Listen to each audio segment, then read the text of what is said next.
Oktyabrın 24-də Bakıda keçiriləcək SOCGov 2025 Süni İntellekt İnsan və Transformasiya üçün adlı beynəlxalq konferans keçiriləcək.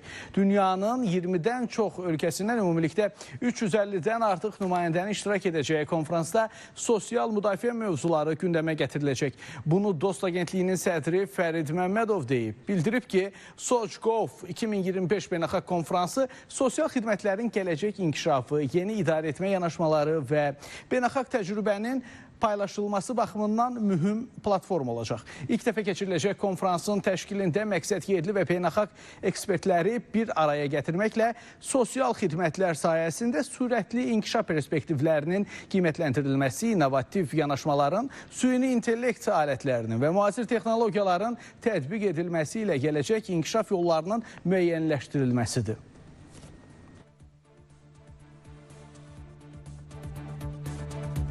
Növbəti illər ərzində bizim bu proyekt, bizim bu layihə 5 il müddətini əhatə eləyir və növbəti illər ərzində biz deməli bu cür tədbirlərin keçirilməsini planlaşdırırıq və bu tədbirlərin hər dəfə səviyyəsini, əhatəliyini genişləndirmək niyyətindəyik.